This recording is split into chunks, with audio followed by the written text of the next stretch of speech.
Hello, I'm Linda Kincaid. Good to have you with us. Firefighters in the Greek Isles are now battling blazes on 3 fronts, struggling to control wildfires driven by dry, windy conditions. The blaze in Rhodes is still burning, leaving eerie, ashen landscapes in its wake.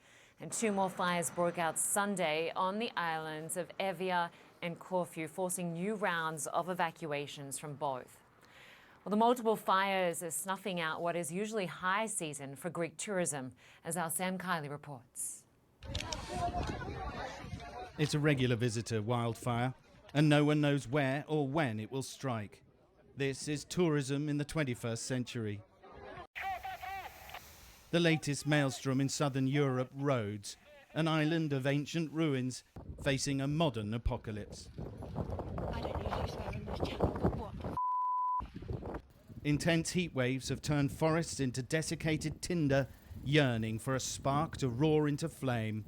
And anything that fails to flee the inferno has little chance of survival. Greek authorities have evacuated tens of thousands from popular resorts at peak season, and the government says it's the largest such operation in the country's history. All their money, passports, clothing. We had to lend a woman some of my wife's clothes because she had nothing to wear. It was terrible.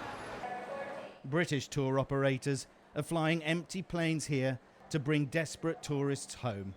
Powerful winds have made life just about bearable for people on these islands living through this heat wave, but those self-same winds are fanning the flames of these infernos. And the problem is spreading. The latest overnight, the island of Corfu, where thousands have now been evacuated, and police are bolstering their ranks in anticipation of more to come.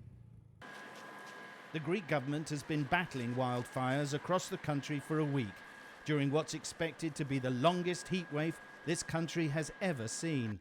As temperature records are shattered across Europe and the world, every day our planet has become slightly more unlivable.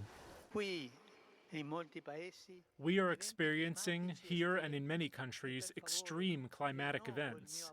Please, I renew my appeal to the leaders of the nations to do something more concrete to limit polluting emissions. It is an urgent challenge and cannot be put off. It concerns everyone. Let us protect our common home. As heat waves and fires are escalating yearly in southern Europe, the threat is now even perhaps to the pontiff's own home. KILEY, CNN in Leros. Well, the European Union's Commissioner for Crisis Management, Yanis Lenicic, had this to say about the situation in Greece. We are experiencing a heat wave across southern Europe, already causing devastating consequences in Greece, with thousands of hectares burned in a short period of time. The EU's fast response is essential in this situation, and I thank these 5 countries for their solidarity to Greece. However, it's important to continue to invest in prevention and to enhance the wildfire risk awareness of the population. Commissioner Lenicic joins us now from Brussels. Good to have you on the program. Hello. So we heard from the Greek Prime Minister a short time ago, who spoke about the 3 difficult days ahead before the temperatures drop, and he's described how you are at war with fire. How would you describe what you're dealing with? Well, first of all, these wildfires do not come as a surprise. The trends over the last couple of years have been clear. There have been increasing frequency and intensity of wildfires in Europe. For instance, already last year we had the worst fire season in years.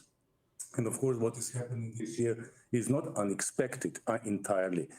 What is necessary is that when a country like Greece finds itself in this kind of situation, that we can show solidarity and help.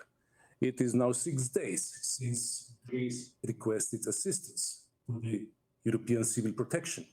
And over these 6 days, we have deployed almost 500 firefighters with more than 100 vehicles and 7 firefighting airplanes from 10 European countries.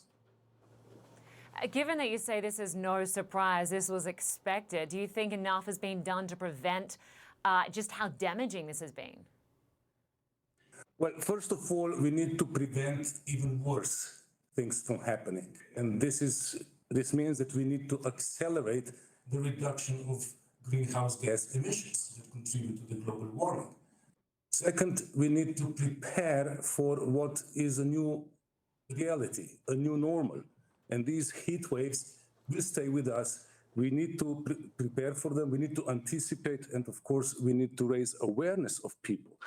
The fact is that in Europe, 90% or more of wildfires are caused by human activity, be it arson or negligence, or campfires not extinguished, or barbecue fires not extinguished. So it is important that we raise awareness about the risky behavior. This is also a very important prevention strength. But the fact is that every year we record a larger area of surface burned due to the wildfires. Every year there are longer and more intense heat waves. So this is the new normal. This is the new reality that we will have to live with, and we have to anticipate, we have to prepare for this. So talk to us about the international reaction, the help you've had from other countries, and if you could explain more broadly how the current heat wave is contributing to this crisis. Well, you see, we are in Europe having various levels of solidarity. There is a spontaneous solidarity when one country asks for assistance through the civil protection mechanism, and there is continuous offer of assistance. The second level is that we already define in advance what capacity there would be available in case of need. This is the so-called civil protection pool, in which we have firefighters, we have the airplanes, and so on. But there is also the third level, which is a strategic last resort level of preparedness. It's called a rescue.